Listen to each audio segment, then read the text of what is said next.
प्रभु यीशु मसीह के मधुर और मीठे नाम में आज दिनांक 24 जून दिन शनिवार को हम आप सब श्रोताओं का हार्दिक स्वागत करते हैं। आज के दिन के लिए जो वचन है लिया गया है याकूब की पुस्तक उसका पहला अध्याय 17 पद। वचन कहता है, प्रत्येक अच्छी आशीष और हर उत्तम वरदान ऊपर से और ज्योतियों के पिता प्रभु परमेश्वर की ओर से आता है।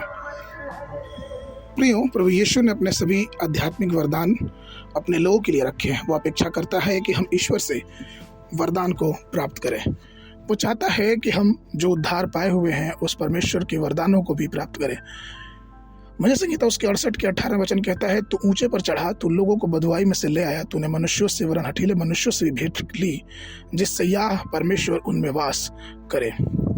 इसी प्रकार से इफिसियों की पत्री उसका 4 के 8 वचन कहता है कि इसलिए वो कहता है कि वह ऊंचे पर चढ़ा और बँधुआई का बधा बांध ले गया और मनुष्यों को दान दिए। प्रियो, हमें इस बात को समझना और जानना है कि पुराने नियम के समय बहुत कम ऐसे लोग थे जो परमेश्वर के दास थे और परमेश्वर के वरदानों से परिपूर्ण थे। बहुत कम ऐसे लोग थे जिनके ऊपर पवित्र आत्मा की आशीष और परमेश्वर की आत्मा के वरदान थे।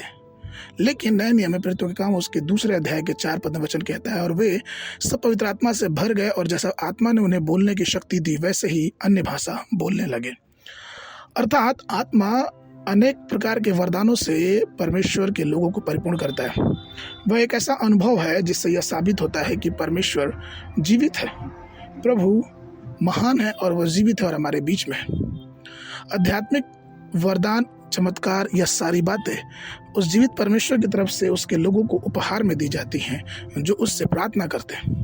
इसलिए प्रेरित पौलुस पहला कुरिन्थियों की पुस्तक उसके 14 अध्याय के पहले पद में कहता है, प्रेम का अनुसरण करो और आत्मिक वरदानों की अभिलाषा करो। अर्थात जिन लोगों को आत्मा का उपहार मिला है उन्हें सीखना चाहिए कि परमेश्वर अपने वरदानों से अपने लोगों को तृप्त करता है।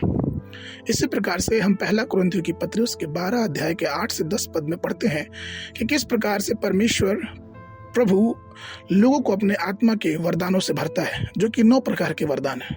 पहला कुरिन्थियों 12 8 से 10 वचन इस प्रकार से कहता है, क्योंकि एक को आत्मा के द्वारा बुद्धि की बातें दी जाती हैं और दूसरे को उसी आत्मा के अनुसार ज्ञान की बातें, और किसी को उसी आत्मा के अनुसार विश्वास, और किसी को उसी आत्मा के द्वारा चंगा करने का वरदान दिया जाता है।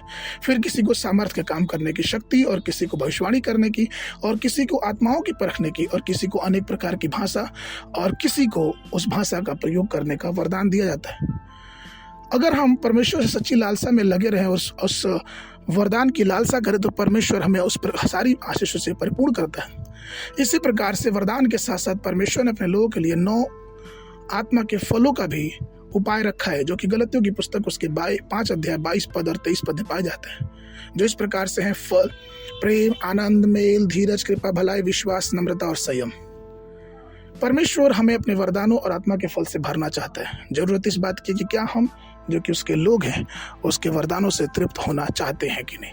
इसलिए आइए परमेश्वर से प्रार्थना करें, परमेश्वर से दुआ करें और हर प्रकार के परमेश्वर के वरदानों से अपने आप को भर लें, जिससे परमेश्वर की महिमा हमारे जीवन में होती रहे।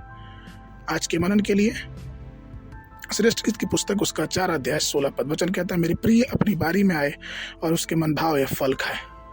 बाइबल अध्ययन के लिए सुबह के समय अय्यूब की पुस्तक उसका पहला और दूसरा अध्याय, संध्या के समय प्रेरितों के काम उसका 7 अध्याय 22 पद से लेकर 43 पद तक।